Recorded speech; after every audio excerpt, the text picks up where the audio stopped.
This is the Heel to the Face podcast. For the first time in almost a year, I am in the same room as Brandon. We are not 3 weeks away from WrestleMania. It is a much different environment, but either way, we have a lot to talk about, including a WrestleMania match that a lot of people always wanted to see was Hogan and Ric Flair. But one I always wanted to see didn't happen. It involved a guy who's not exactly trained to be a wrestler, but he's going to get in a wrestling ring, and it's going to be this spring. His name is Shaq Diesel. He's getting in the ring for AEW. Now, I always wanted to see him against the Big Show at WrestleMania. That was my Flair Hogan. Never happened, but either way, Shaq's getting in the ring. In fact, he isn't, though, done with WWE wrestlers. He's got something else going on. We'll talk that. But most importantly, the Royal Rumble. We've got tons of Royal Rumble facts to talk about, including my favorite. Who has the most eliminations in a single Royal Rumble that might be responsible for the death of a manager and or famous wrestling woman? That and much more as the Heel to Face podcast starts right now. Fans celebrate with me from Rome to Rochester. Bad Election would be my middle name. They might as well tag me up with my buddy from Syracuse. So a long intro, but we are back, the Heel to the Face podcast in studio. So even if you can't watch us on YouTube, we at least sound better. So yeah, Brandon, Jared, we're here to talk Royal Rumble. We're super excited about that. We'll quickly talk about the start the show so we get it out of the way. Shaq getting in the ring. It's kind of strange. Shaq is teaming up with Jade Cargill, as we heard on AEW during their award show this week, against Cody Rhodes, and not his wife because she's pregnant, Brandy Rhodes. Red Velvet. So it's 3 black people and one person who couldn't be whiter than white, Cody Rhodes. He is probably the palest person on earth. Are you interested to see Shaq in the ring? Yeah, I mean, it's Shaq. I mean, who doesn't love Shaq? I mean, Shaquille O'Neal has been one of the most entertaining, not only athletes, but like he's acting. He's just done everything you can think of. Shaq makes it fun. So I am on board 110%. Now, I mentioned earlier, I always want to see him get in the ring with the Big Show. Unfortunately, that doesn't look like it's going to happen, but he's got something going on 2 weeks from this Sunday. It's the Shaq Bowl involving The Miz and Drew McIntyre. They're on separate teams. It's going to be some sort of social media, Facebook Live nonsense where it's a bunch of celebrities against a bunch of celebrities competing in silly things to just keep you entertained, I guess, until the Super Bowl starts. One team has The Miz. One team has Drew McIntyre. I think Team Tampa Bay has Drew McIntyre, and I got to pick that side because it also has Syracuse baseball legend. I guess he's going to be that, Tim Tebow. On that team as well. Everybody else, I'm not exactly sure. Just the same way I'm not sure about the performance at the Royal Rumble of who the hell's Bad Bunny. But again, we're both in our 30s. So, you know, how do we know who Bad Bunny is? I know he has a song with Booker T because I saw it on the promos. Yeah, I saw he has a song called Booker T. I don't know. Does it have something to do with Booker T? Yeah, it's a Booker T song. He's actually got Booker saying, "Can you dig it, sucker?" So I guess just as much as the Royal Rumble participants themselves, that'll be a surprise at the Royal Rumble for us as well. But before we get into Royal Rumble crazy facts and our opinions on this year's Royal Rumble, just breaking down the week that was in the world of wrestling, probably most importantly, and kind of getting lost, I guess, in the shuffle, or was a big deal for a minute, the WWE Network. It's coming to its 7th-year anniversary, but unfortunately, about a week after its 7-year anniversary, it's going to cease to exist, or at least in the way that it exists now, in the sense that come March, the WWE Network is going to be a part of the Peacock Network. February 26, I believe, 2014 was its debut. It's been around for 7 years. It is going from something which right now has about 1.6 million viewers or subscribers, yep. WWE Network, to something that has about 26 million subscribers. And that's kind of crazy because, I mean, I know wrestling isn't as popular as it is, but I don't know anyone who has a Peacock Network. Do you? I don't. I've watched it. I've watched some Peacock originals on other forms of originals. media. Those aren't just NBC shows? No, I'm a big NASCAR fan, as a lot of you know, and I did watch the Dale Jr. one that he had about racetracks and things. So I did not subscribe to the Peacock Network, but I have watched some Peacock original programming. But I guess if that's happening, which obviously it is, I guess I'm going to be subscribing to the Peacock Network in March. And this kind of goes back to what we were talking about last week, obviously, with NBC Sports Network going to cease to exist come the end of the year. So what does that mean for Raw? What does that mean for NXT if some of the sports programs move over to like the USA Network? And now even more is up in the air. Peacock Network apparently paid about $1 billion for the WWE Network to move over to Peacock, which is pretty good. I think it's a 5-year deal. But, is it really that great of a deal for the Peacock Network? So doing some stats and some look-arounds, I saw that the WWE Network with 1.6 million subscribers, saying they all pay $9.99 a year, that's about $200 million a year, and that equals out to be over 5 years about $1.2 million. Now, the deal was for about $1 billion, or $1.2 billion, about $1 billion or a little bit more than that. So from the numbers I crunched, it looks like Peacock on the deal is just maybe going to break even. And that's actually, and I'm not even sure if the 1.6 million subscribers is just the United States, because if that's Canada, because this is only United States deal. Only yes, yep. So, I mean, WWE is making out here. Obviously, a lot of people, anybody who says this isn't a good deal for WWE, if it's not a good deal for anyone, it's got to be the Peacock Network. Yeah, for Great sure. deal for WWE, because now they're going to get the money up front. And obviously, here's the thing. I don't know anything about investing money. It's better to have $1 billion and put it in the bank now and invest it than try to trickle it little by little, that kind of nonsense. Absolutely. So, and now they don't have to worry about growing any more subscribers. Now that's Peacock's job. Peacock's job is out there to tell people to subscribe because they own it. It's on their network. Yeah. WWE doesn't have to go every single week and throw out free subscriptions and 30-day trials. That's on the Peacock Network. It's on the Peacock Network to run a lot of in-house stuff that WWE now can take off their payroll.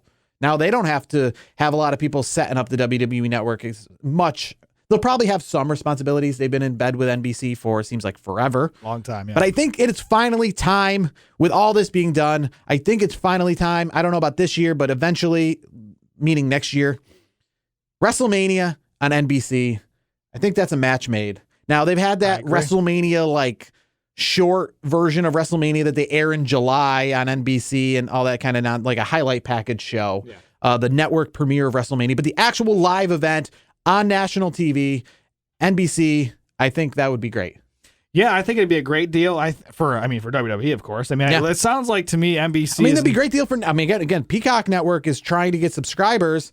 That would be a great time to have WrestleMania. Yeah, I understand you're not going to get to subscribers in a sense, but a great time to influence people to, if you want to keep watching WWE content. Backlash isn't going to be on Peacock. That kind of stuff. Plus, how many people like myself, I'm going to keep the WWE Network even if it's on Peacock or even if it's on NBC WrestleMania. So we're not going to lose the network. So essentially, you're going to get me as a subscriber in that sense, and I'm going to watch it on NBC, and that's going to obviously be paid for with more advertising. That's going to be like a separate deal. So, well, the nice thing is though, there's two tiers to this Peacock WWE Network deal. So you got it's like the 50% off version. It's like $4.99, I believe it was, and that you get ads.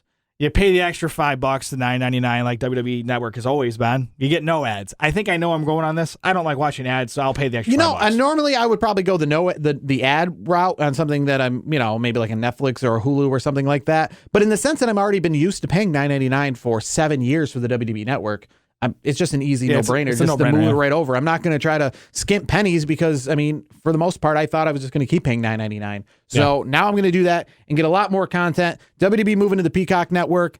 7 years the WWE Network's been around. It's crazy to even think that. 7 years since the WWE Network's been around means that's how long CM Punk has been out of the WWE. This was his 7-year anniversary. Yeah. The Royal Rumble, back when it was on traditional pay-per-view only. His last appearance in a WWE ring as a competitor. His last appearance in WWE outside of being on backstage. I don't even count that. So it's crazy to think that he has never wrestled a match in the WWE Network era. It's just crazy to think. You know what? And you never say never. Maybe we'll see him in the Peacock era. We'll see what happens in the next couple of years. We will see. Well, this past week, AEW had its annual award show. I say annual. Must be first annual because they didn't have one last the original. The original inaugural award show. And the only thing that really I want to kind of take out of that, there's all sorts of stupid awards, is the match of the year was the Stadium Stampede match that happened in AEW at their pay-per-view back in, when was Stadium? That was Double or Nothing, right? Yeah, Double or Nothing. It seems like so long ago. I'm trying to even think, when was that? That was so long ago. They don't have a pay-per-view every month like WWE. Yeah, I know the weather's always nice down in Florida, but I think it was extra nice down there. Yes, when they were and doing Matt it in Hardy, Jacksonville. he helped accept the award for that and said, of course he's going to accept the award for that because he is the innovator and or the master of cinematic matches. And just course. like he made the jab a few weeks ago at WWE and everything going on, he made sure to remind, I guess, WWE audience when it comes to cinematic matches, which WWE's been doing a lot of in 2020 or more than normal. Yeah. That Matt Hardy is the inventor and the perfecter. Yeah, of he's cinematic matches. essentially the godfather of the cinematic matches. And Money Matt Hardy's doing some nice things in the tag team division at AEW. So good to see Matt Hardy doing something outside of the ring. I think at this stage in his career, being he's the elder statesman, I guess you could say. It's good to have these roles, which is why I think AEW is doing a great job with that across the board. You get to see Arn Anderson, the enforcer, in there. So I love seeing guys like that, Jake the Snake Roberts. I wish WWE would do that a little bit more. You don't need to do it for everybody, but if you have a handful here or there, I think it's good for the business. So let's just move right on to this year's Royal Rumble. It is this Sunday night. It is from the Thunderdome. And by being in Florida, it will mark the most amount of Rumbles and the most amount of Rumble winners coming from the state of Florida. There's been a ton in Miami, in Orlando, I think a few times in Orlando, if I'm not mistaken, and now Tampa by default because that's where the Thunderdome is. But either way, the Royal Rumble, I guess you could say it's home, mainly is in Florida. That's where the most have happened. Before we get into the Rumble match itself, we will talk about the Universal Championship, the WWE Championship. Let's start with Roman Reigns, Kevin Owens, a last man standing match. I imagine you think Roman Reigns is leaving with the championship belt at the Royal Rumble. Oh, of course. I mean, you can't take it off Roman Reigns at this point. Let's be honest. Roman Reigns is one of the few good things about WWE at this point. He is must-see TV every single Friday night. He is one of the best things in sports entertainment as a whole. If you take the belt off, he also agreed with me that the time he wasn't there was trash, and so I like him even more. Yeah, I agree with him there too. It wasn't so good. So thankfully he is back.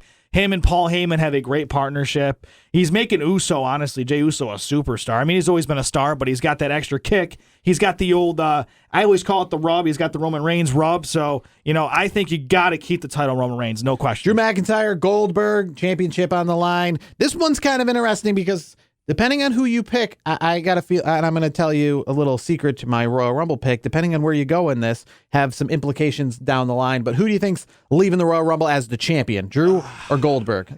I can't go with Goldberg. I just cannot go with Goldberg at this point. I have to go Drew McIntyre. No matter what, I don't care. I have to go Drew McIntyre because Oldberg, as he's the new nickname for Goldberg. I can't see him being the champion. I think it would be really bad for business, to be completely honest. Intercontinental Championship changed hands on Christmas night. Sami Zayn lost it to Big E, and they gave Big E the Lex Luger treatment, I guess you could say, back in everybody put him on his shoulders and the confetti rained down to win the Intercontinental belt. It was like a culmination. Kofi Kingston, he got WrestleMania moment. Big E, he got a Christmas moment winning the Intercontinental belt. Okay. I guess because it was what everyone was watching that night. But either way, the rematch at Royal Rumble, Big E, Sami Zayn. Do you see it coming back to Sami Zayn? He handcuffed himself to the guardrail last week. All that fun nonsense that Sami Zayn's doing. You think he's beating Big E, or you think he's at least leaving the belt? I'm just going to say this. Sami Zayn, I don't want to see the title on him. You know how I feel about Sami.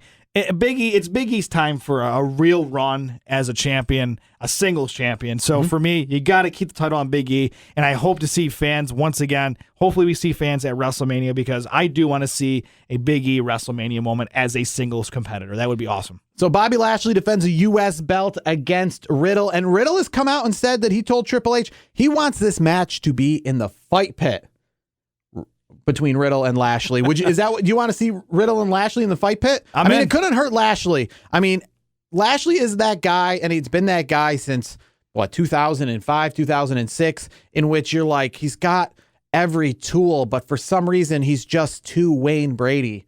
And he's getting better. I'll say he's probably better now than he's ever been in his career, including that when he was ECW champion or was in the Battle of the Billionaires or any of that kind of stuff. He's a little more hardened now, but yeah, I would love to see him, and maybe if not now, maybe WrestleMania in the fight pit.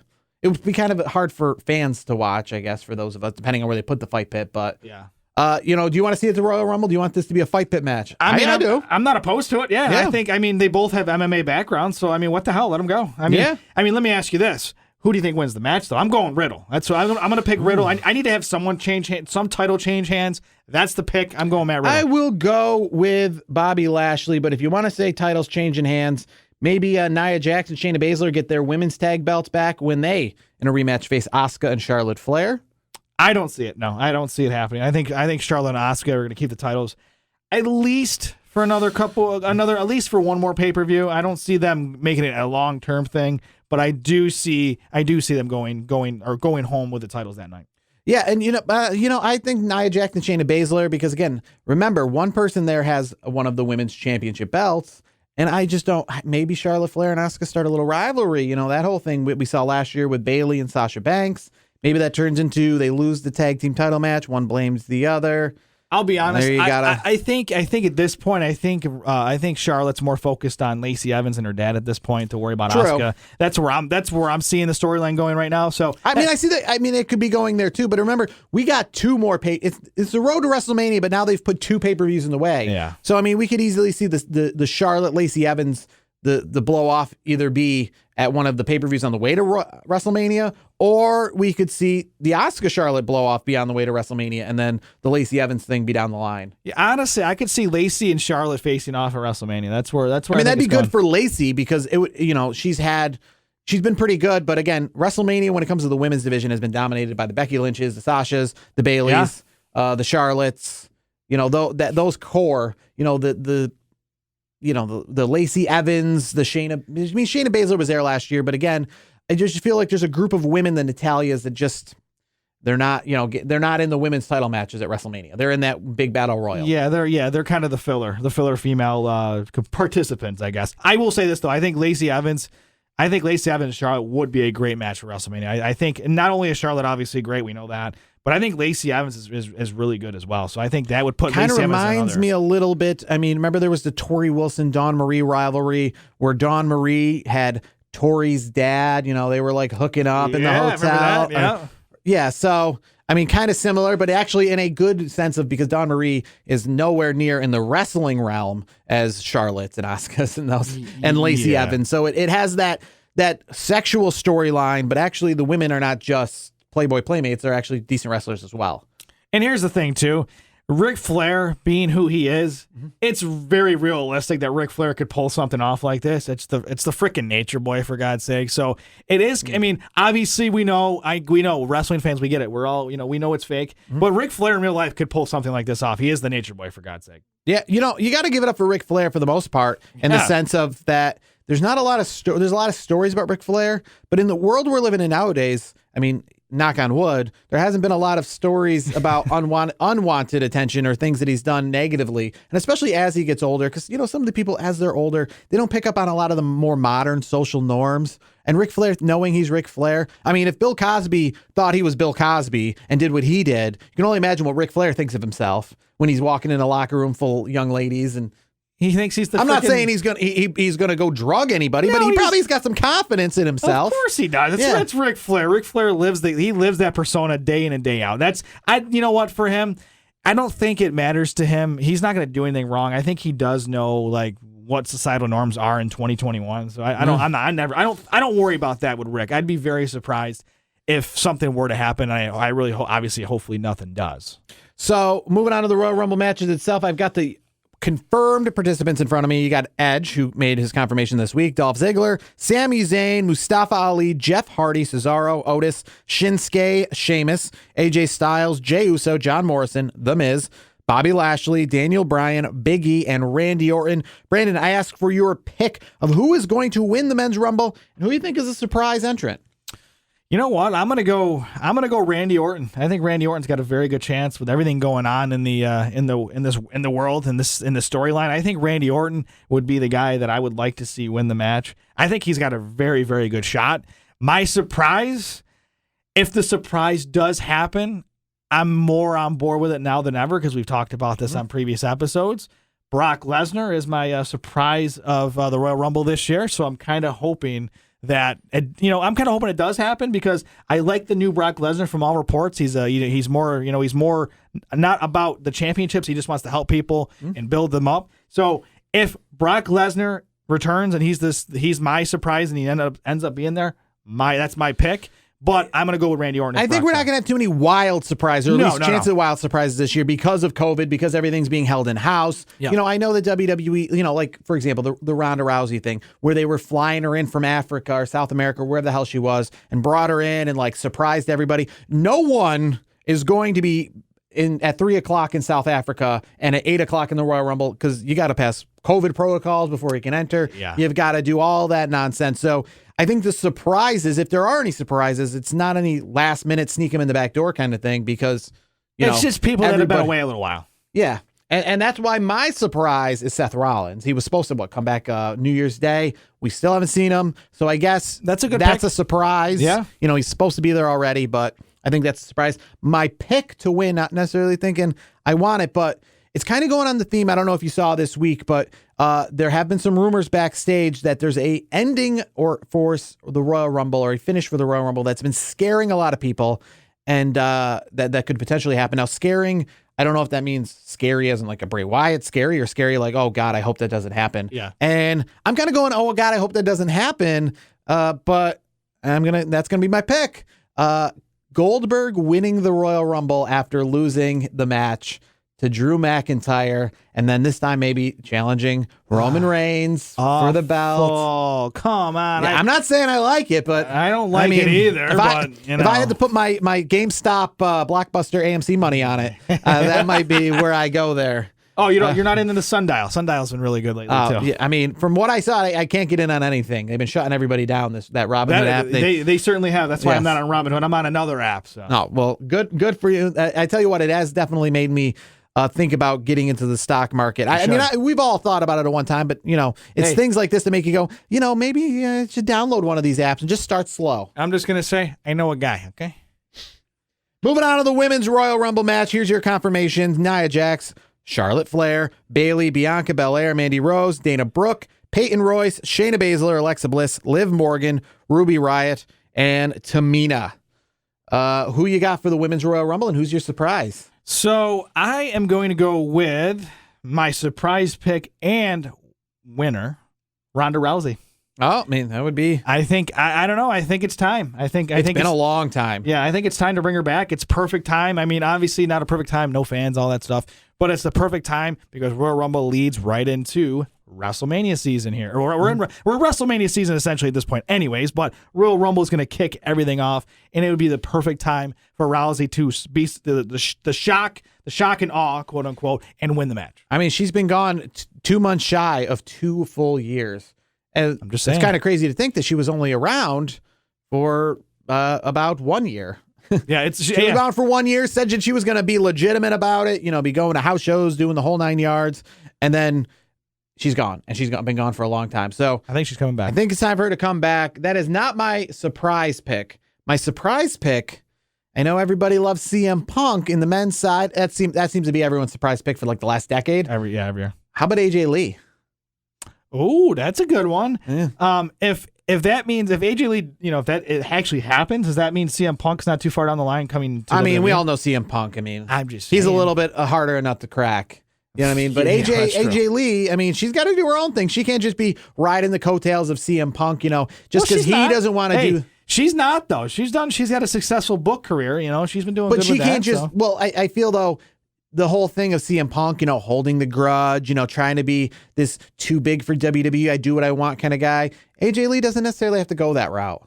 AJ Lee can say, maybe I don't have the same opinions about WWE. My time was a little bit different. Obviously, she shares some of the opinions because she probably has got to sit in a car with CM Punk, who just probably goes on and on for hours about how we hate the WWE and everybody there and how they screwed us over. She probably heard it more than anybody else. We've all heard it a bunch. We have. That's why he's not my pick to be in the men's Royal Rumble. But AJ Lee, she can sneak in. Is she winning or who's winning? No, I'm picking Bayley to win. I feel that sets up the Bayley-Sasha Banks. I know we've seen Bayley, Sasha, Charlotte, Asuka. We've seen them all there before. It's just WrestleMania. We've been doing this show for what, 4 years now? Yeah. Just about. I've been a Bayley supporter since day one of the show. I'm never opposed to Bayley doing anything big, so I'm on board. That's a good pick. I agree. I mean, Bayley, Sasha. Even though we obviously they've fought before. They're gonna fight again, but that just seems like maybe a big match for WrestleMania. It's no surprise. It's no first time meeting. Like, again, Tamina's of the world. Yeah. They're not getting, I'd love a Tamina Snuka to win and go on a run. I would like it too. There's a ton. Ruby Riott, Liv Morgan, those people could have their run with the belt or have their run in a belt feud. For some reason, WWE just doesn't ever do it. No, you know what? And you know what? And as we were just naming a list of female competitors, I do have one surprise. I was just thinking about it. I know we were just kind of going off that for a second. Rhea Ripley. Rhea Ripley would be a good surprise. And that's kind of the annoying thing for some of the women on the roster, like the Natalias and the one I just mentioned. It seems like those down at NXT have a better chance to vault right in, like we saw last year with Shayna Baszler and Rhea Ripley in those matches for the championships at WrestleMania. I feel when Rhea Ripley and Shayna Baszler now, or Rhea Ripley when she comes up, or Toni Storm when she comes up, I feel they're just going to pass Natalya, pass Tamina. They're going to fight, team up with them, have a good time, but they're going to be right in the title pictures while Natalya's in the Women's WrestleMania Battle Royal and the 6-man tag. And she gets knocked out, whatever. Yeah. And here's the thing, another name to look out for, just thinking about it. I don't see her making a full-time turn to the main roster, but don't be surprised if you see Raquel Gonzalez making a nice push in the Women's Rumble. Not saying she wins by any means, but hey, it'd be a nice thing. One thing negatively about the Women's Royal Rumble is the Men's Royal Rumble, there's just so many guys, so when somebody says they're in the Royal Rumble, it has a little bit more meaning. But when it comes to the Women's Royal Rumble, it's literally all hands on deck. So when they're like, I'm in the Women's Royal Rumble, really? There's 30 women on the roster. There's 30 spots. It's literally like, at your job, you saying, hey, I'm going to be here tomorrow. Well, yeah, of course you're going to be. You want to get paid, right? Yeah, there's no one else to take your spot, that kind of stuff. The women's division, they have to have surprises. That's the thing. Their Royal Rumble, rarely is there anybody who's a healthy woman competitor who isn't in the Royal Rumble. I mean, shoot, I think at this point they could. I don't think it's going to happen. I mean, they brought back the Kelly's and the Tori Wilsons. Is and all Becky Lynch cleared? Yeah. I mean, hey, you never know. At this point. We saw John Cena in the 2008 Rumble coming back way before we thought he'd come back, and he won the thing and went on to WrestleMania. So I mean, you never know. I mean, it's a different scenario because Becky's enjoying momhood, I'm sure. So I don't know if that's going to happen, but it wouldn't surprise me that much because, like you said, all hands on deck. That's typically how it goes for the women's side of the Rumble. So we got some Royal Rumble facts for the entire history of the Royal Rumble. On the teaser, I said, who's got the most eliminations for having maybe accidentally or been responsible for killing the female in their life who had a connection to wrestling while living in Georgia? And that actually, there's not even a real right answer there because both Chris Benoit and Lex Luger both have 6 eliminations in a single Royal Rumble. Yeah. They both lived in Georgia. They both dated a valet manager in the world of wrestling, both in WCW and sometime in WWF. And they both are responsible for the death of those people, whether Lex Luger being just like Miss Elizabeth addicted to drugs and leaving him on the table, or Chris Benoit, who more vehemently is responsible by viciously murdering his wife. Yeah. But those are the kind of facts you're going to get here. Except for we're going to probably tone it down a little bit from that. That's just to get you revved up. We don't have any more. This isn't the any more dark facts. This isn't the Night Stalker Netflix documentary. You watch that? Yeah, it's pretty good. Some people say it's a little dark. So we'll wind back. We won't be as good. dark. It was good though. I enjoyed it. Yeah. So we'll start with the 1988 Royal Rumble. No Royal Rumble participants in the first ever televised Royal Rumble lasted less than 1 minute. That was before, we got the Warlords and the Santino Morellas. That was when they're trying to take it a little more seriously. Everybody lasted at least 1 minute. The most appearances in a Royal Rumble without eliminating anyone belongs to Matt Bloom, A-Train, Tensai, Prince Albert. Yeah. 6 Royal Rumbles, never eliminate anybody. Really? Albert did it? No. Anybody that Matt Bloom has been in the Royal Rumble 6 times in the Royal Rumble, 0 credited eliminations. Shocker. The longest time in a single Royal Rumble without eliminating anybody happened in 1996. Triple H was in the Royal Rumble for 46 minutes, didn't eliminate anybody in the 1996 Royal Rumble. Wow, that's a nice. Here's a fact you're not going to get from WWE when they show that little montage, because you'll obviously see where I'm going with this. The longest collective time ever in the Royal Rumble belongs to a member of the Inner Circle. Brandon's got the shirt on right now. The main man in the middle, Chris Jericho, just 27 seconds shy of 5 full hours. 4 hours, 59 minutes, and 33 seconds he has been in the Royal Rumble. Another notable, there's obviously, I'm going to skip ahead a few. Obviously, there's the Kanes, the Stone Colds. Cody Rhodes, 7th place, 3 hours, 6 minutes, and 7 seconds. It's hard to believe now the Cody Rhodes we know in AEW, just how long he was in WWE. He was in a long time. I didn't top 10. Wow, that's 3 hours, 6 minutes, and 7 seconds. Wow, I didn't his expect that. cumulative time in the Royal Rumble. As for the women, obviously we don't have as many statistics. They haven't had a women's Royal Rumble for as long. Yeah. So right now, as we said, kind of the Kane of the women's division. She's always there. She's always getting things done. But then when it comes to the main event of WrestleMania in MetLife Stadium, she's not around. That's Natalya. 1 hour, 36 minutes, and 13 seconds. She's got the longest cumulative time for any woman in the Women's Royal Rumble. Now, here's an interesting fact. This year, what guy, if he shows up to the Royal Rumble, will have been in a Royal Rumble in parts of 5 decades? That's spanning 50 years. I mean, not the years itself, but being at least as part of 5 decades. Wow. I'm drawing a blank. I mean, Triple H has been a part of like 4, I would say. Shawn Michaels, HBK. Oh, my goodness. That's a good call. He was in the 89 Royal Rumble. He was obviously in the 90s, in the 2000s. His last Royal Rumble, 2010. Well, it's 2021, so if he makes a surprise appearance, this will be an appearance in a Royal Rumble in 5 different decades. He currently holds that mark right now at 4 decades. Undertaker is only at 3. Triple H hasn't had 4? He's had 3. He must have 3 then. Because none of those guys go back into the 80s. And obviously, we just crossed over into a new decade in 2020. Yeah, that's true. So Triple H and Taker, they made their first appearances in the 90s. HBK back in the 80s. So that's crazy. 5 decades. Wow. Edge was in the 2010 Royal Rumble for only 7 minutes and 37 seconds. That is the shortest time for a winner in the Royal Rumble. Hey, he's not about punching the time clock. He just gets in, does the work, and goes out. Who do you think has the fewest eliminations for somebody who won a Royal Rumble? Ooh. Rey Pretty Mysterio? simple. Vince McMahon. He only eliminated 1. Stone Cold Steve Austin in 1999. How did I forget that one? 99. And the only 2 people to never, they had the storylines before where the Curtis Axels of the world who got beat up before they even got to enter the Royal Rumble. He was the longest. Yeah, longest time in the Royal Rumble. Never lost a Royal Rumble. But these people have actually been in a Royal Rumble match legitimately and can say they've never been eliminated in a Royal Rumble because they've only been in 1 and they won the only one they were in.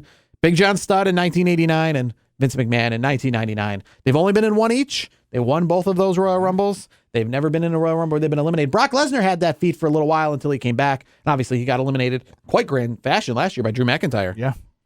The numbers to never win a Royal Rumble. Well, 17 was on that list until Drew McIntyre won the Royal Rumble last year at 17. But still, 4, 6, 7, 9, 11, 12, 15, 16, 20, 21, and 26. Those guys have never, or women, I guess, those numbers have never won a Royal Rumble match. Good to know. There have been 14 non-Royal Rumble pay-per-view Royal Rumble matches, not including the Greatest Royal Rumble. That was on pay-per-view. These are all either on Raw, SmackDown, non-televised, special events. But only one of those events was actually a 30-man Royal Rumble because the house show ones before the first Royal Rumble weren't 30 men. And the ones that have been on Raw and SmackDown have been 10 men, 5 men, 20 men, 12 men. But there has been a 30-man Royal Rumble, just one, that wasn't on television. It happened January 17, 1994, and it was won in Madison Square Garden by Owen Hart. So, I mean, technically, Owen Hart got something for winning the Royal Rumble. Obviously, Bret Hart got the title shot for winning the 94 Royal Rumble about a week later. Well, Owen Hart got a shot, against Bret Hart. I mean, they could have put that in the storyline. If Owen Hart wins this non-televised Royal Rumble, he gets what he wants at WrestleMania, and what he wanted was Bret Hart. So, in January 1994, 2 Royal Rumbles, both won by the Hart family. And this year's Royal Rumble itself is number 36 when it comes to the pay-per-views. It will have the 38th and 39th overall Royal Rumble matches. So this will be the 38th and 39th pay-per-view Royal Rumble match. So it might only be the Royal Rumble 36, but after this Sunday, we'll have seen 39, at least 30 men or more Royal Rumble matches. And it's actually very surprising to me that this isn't a greater number, because you think whoever wins the Royal Rumble, they always win the championship. That's how it always goes. But that stat isn't exactly the best. Those who've won the Royal Rumble, when they go to challenge for the WWE Championship, are 10-8 for a win percentage of .556. Those who challenge for the World Heavyweight title are 5-2, and those who challenge for the Universal Championship are 1-0, which we saw. I I think, last year, for a total of 16-10, a 615 winning percentage. Hey, get you to the playoffs, probably. But, you know, that's crazy to think. That's 61%. I mean, that's not even like at school, a passing record or passing grade. No. So you think whoever wins the Royal Rumble, it just seems like foregone. Whoever wins the Royal Rumble, like they're going to win. They always win. That's how it goes. But yeah, only 61%, which is still more than half. But I didn't realize that so many have lost. So crazy to think. That's I think the big losers end up in the places where they're not in the main event themselves. For example, where you have somebody win the Royal Rumble, like I think Edge, even though he did win it. But Edge one year won the Royal Rumble and he challenged Alberto Del Rio, I think. And that was like the opening match on the card. So in the ones where they're not necessarily the main events at the pay-per-view, where like they won the Royal Rumble and then they go to WrestleMania and it's like early on in the show, kind of a forgettable. I think, did Jericho win the Royal Rumble to challenge CM Punk for the belt at the WrestleMania 28? I think he did. And obviously CM Punk retained the belt. Yeah, I was going to say, I think he did. CM Punk retained the belt in that one. I mean, I remember the time Sheamus won. He beat Daniel Bryan in like 20 seconds to kick off WrestleMania. So it doesn't always mean, you win the Royal Rumble, you're automatically in the main event. I guess if you count WrestleMania as a whole being a main event, because sometimes you're literally kicking off the show as a Royal Rumble winner. But those are some interesting off the path Royal Rumble facts. There's way more out there, and that'll give us something to talk about next year. But as for this year, those are Royal Rumble facts. We're back in studio. That's Brandon. I'm Jared. The Royal Rumble this Sunday. It's not in Seattle. I'm not going to my third straight Royal Rumble, but either way, I hope it's good. Can't wait to see how it goes down and to see who's going to WrestleMania in what hopefully is a normal WrestleMania. And it's great to be back in the saddle in the studio. Yeah, I wanted to play the Aerosmith before we got started. Back in the saddle Back again. in the saddle again. But either way, so whether you're watching us or you're listening to us, better quality. Thanks for watching and listening to us this whole time if you had been. And till next week, this has been the Heel to Face Podcast. See ya.